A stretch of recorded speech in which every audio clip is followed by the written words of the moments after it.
नमस्कार दोस्तों,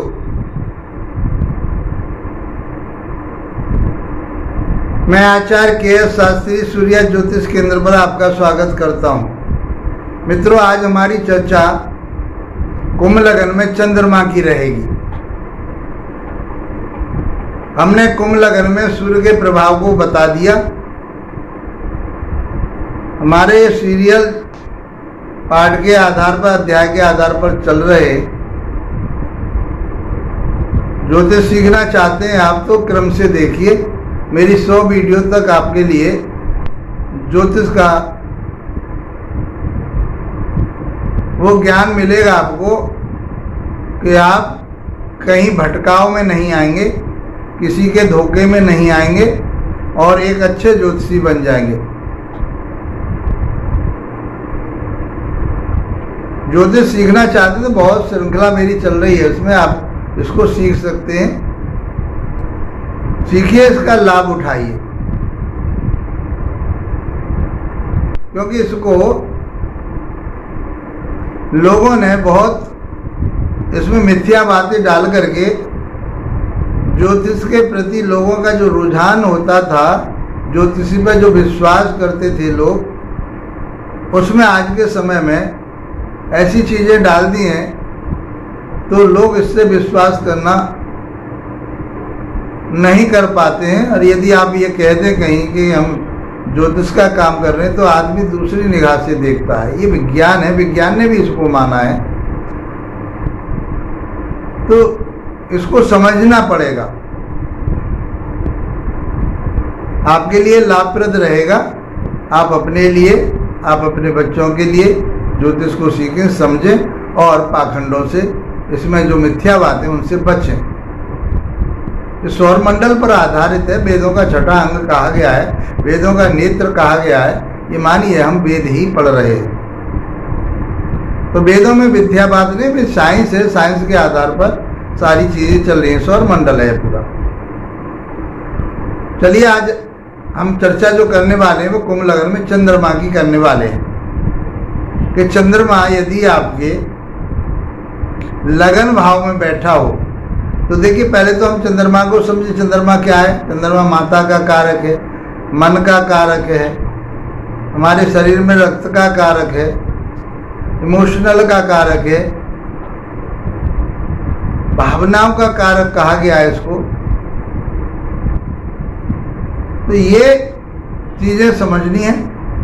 काल पुरुष की राशि में चौथे भाव का स्वामी बनता है, तो ये चौथे भाव को का भी प्रभाव देगा। वर्तमान स्थिति में कुंभ लग्न के आधार पर ये छठे भाव का स्वामी है, तो छठे भाव का भी प्रभाव देगा। अब जहाँ बैठेगा उस भाव में भी प्रभाव देगा इन्हीं सारी चीज़ों का, और जहाँ देखेगा वहाँ पर भी प्रभाव देता है। ये सारी चीज़ें यदि आपने समझ ली तो मैं समझता हूँ कि चंद्रमा के प्रभाव को समझ पाएंगे। और देखिए, ये जो है हम एक ज्योतिष को कैसे सीखें, ये सिखाने की श्रृंखला में चल रहा है। आप ये सोचें कि एक चंद्रमा से सारे भाव के सभी भावों की बात पूरी हो जाती है, ऐसा नहीं है। जब तक नवग्रह की जब समझदारी आपको आ जाएगी, जानकारी आपको हो जाएगी, तो आप फिर समझ पाएंगे कि फलित कैसे किया जाता है, विश्लेषण कैसे करते हैं, उन ग्रहों को भी देखा जाता है। ये सिखाने की श्रृंखला में चल रहा है कि इनका प्रभाव क्या होता है और कैसे होता है। तो छठा भाव तो अच्छा नहीं कहा गया, 6, 8, 12 में भावों के स्वामियों को अच्छा नहीं कहा गया। लेकिन चंद्रमा शुभ ग्रह माना जाता है। कब माना जाता है शुभ ग्रह?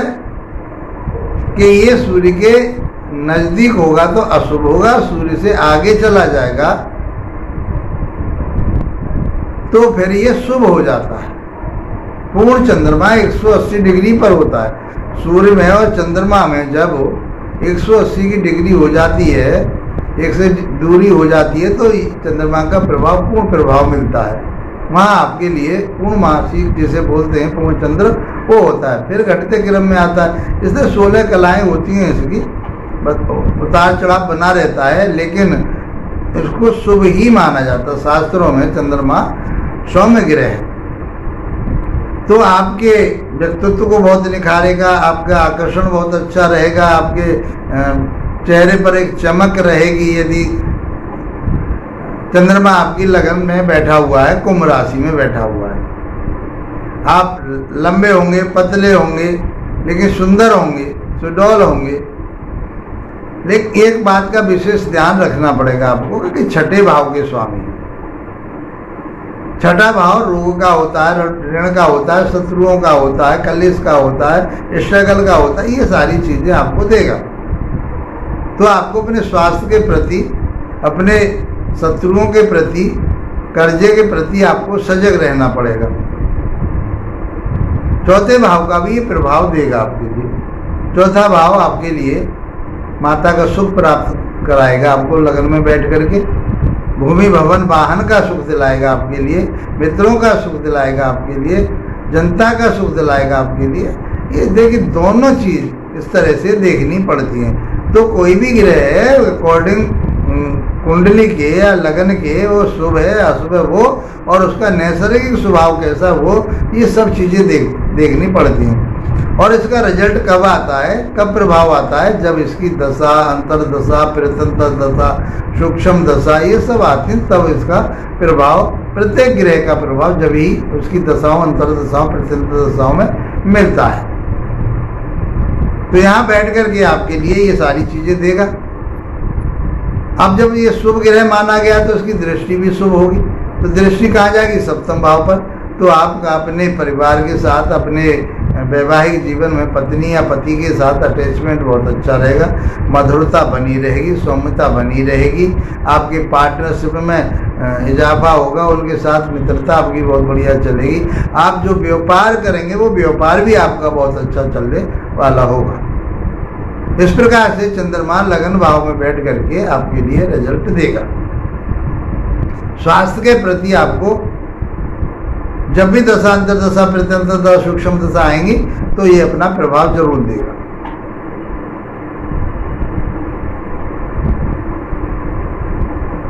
अब दूसरे भाव में बैठा हो तो मित्र का घर है, गुरु का घर है। दूसरे भाव में बैठ करके आपको, आपकी दूसरा भाव किस चीज का होता है, दूसरा भाव होता है वाणी का, होता है कुटुंब का, होता है संचित धन का, होता है नेत्र का, होता है दाई आँख होती है। ये बहुत सारी चीजें हम दूसरे भाव से देखते हैं। और चंद्रमा वहां बैठ करके आपके वाणी को बहुत अच्छा बनाएगा,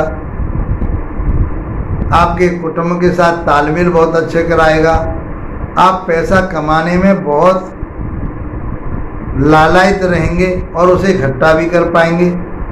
नेत्र आपके बहुत सुंदर होंगे।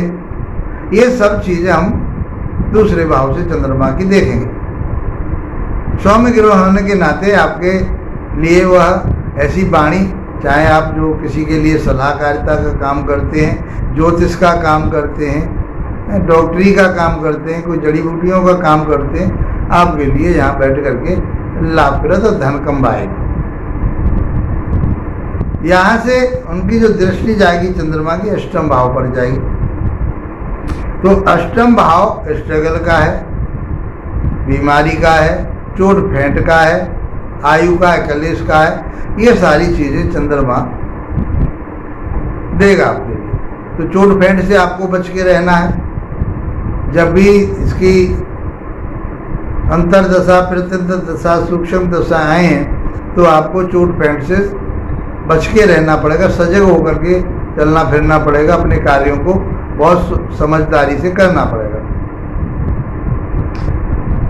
आप ज्योतिष का काम करें, कोई ऐसा काम करें जो गूढ़ ज्ञान वाला है, तो उसमें आपको सक्सेस मिलेगी, आपके उन्नति तरक्की होगी, उसके लिए प्रेरित होंगे और उसकी तरफ झुकाव आएगा आपका और उसमें आप लगेंगे। तीसरे भाव में बैठे हुए चंद्रमा को अच्छा बताया गया है। छोटे भाई बहनों के तीसरा भाव होता है छोटे भाई बहनों का, शौक मौज का, खेल कूद का, मीडिया का, कम्युनिकेशन का, दूरभाष संचार का, छोटी मोटी यात्राओं का। तो यहाँ बैठ करके आपको छोटी मोटी यात्राएं कराएंगे, धार्मिक यात्राएं कराएंगे, क्योंकि 9th भाव पर दृष्टि जाएगी। सत्पुरुषों के साथ आपके संबंध अच्छे रहेंगे, भाइयों के साथ संबंध अच्छे रहेंगे। आपके नौकर चाकर जो है उनके साथ में भी आपका मित्रता का व्यवहार या आपके नौकर चाकर आपका सहयोग करेंगे। आप जो शौक मौज करते हैं, आप कोई कलाकारिता का काम करते हैं, कोई कलाकारी जानते हो आप, उसमें आप पारंगत होंगे।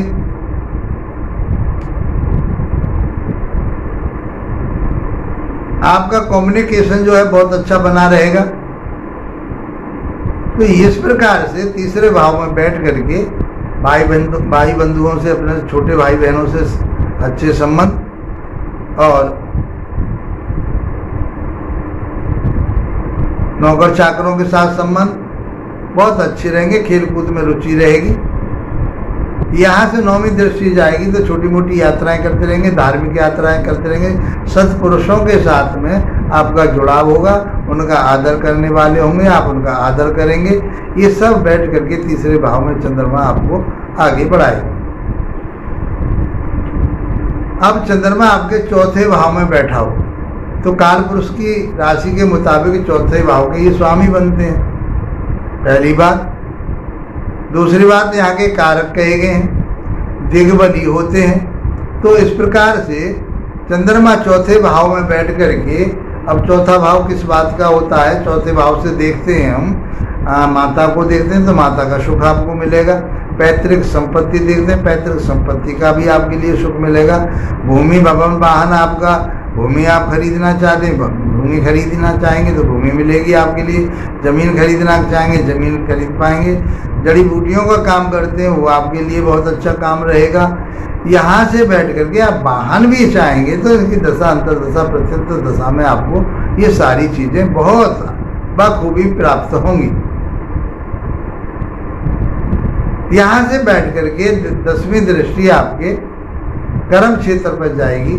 तो कर्म क्षेत्र पे जाने का अर्थ ये है कि आपके जो सहकर्मी हैं वो आपका साथ देंगे, आपका बॉस आपका साथ देंगे। आप उन्नति करेंगे, तरक्की करेंगे, आपका प्रमोशन होगा, आपको लाभ प्राप्त होगा। पिता के साथ संबंध बढ़िया बने रहेंगे, पिता के कार्य को करेंगे उसमें भी आपको फायदा होगा। आप दूध से या दूध से बनी चीज़ों से आप काम करेंगे, जल से संबंधित काम करेंगे तो आपको बहुत अच्छा रिजल्ट मिलेगा। मोती वगैरह का काम करेंगे रत्नों में से तो वो काम आपके लिए अच्छा रहेगा। बहुत सारी चीज़ें, मिनरल वाटर का काम करते हैं आप, वो आपके लिए बहुत सूट करेगा। जो भी आप यहाँ से ऐसे जो चंद्रमा से रिलेटेड वर्क है वो करेंगे आप, तो मैं समझता हूँ कि आपके लिए बहुत फायदा होगा ही होगा। आपके लिए ये सारी चीज़ें मिलेंगी। कब मिलेंगी? जब इसकी दशा, अंतर्दशा, प्रत्यंतर दशा, सूक्ष्म दशा आएगी।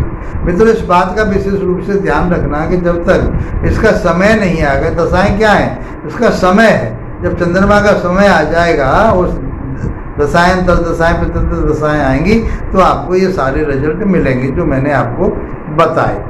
मित्रों, इसका लाभ आप उठा रहे हैं तो इसको लाइक, शेयर, सब्सक्राइब कीजिए। और कुंडली विश्लेषण कराना चाहते हैं तो मेरे व्हाट्सएप नंबर पर संपर्क कीजिए। और फेसबुक पर मैं आपको जवाब नहीं दे पाऊंगा, फेसबुक पर भी मेरा यही चैनल है और मेरा यह यूट्यूब पर तो चली रहा है। यूट्यूब पर आप कमेंट्स करेंगे कहाँ से देख रहे हैं आप और कैसा लगा कार्यक्रम आपके लिए, तो ये इसको कमेंट बॉक्स में अवश्य डालें। इसी के साथ आप लोगों का धन्यवाद। नमस्कार।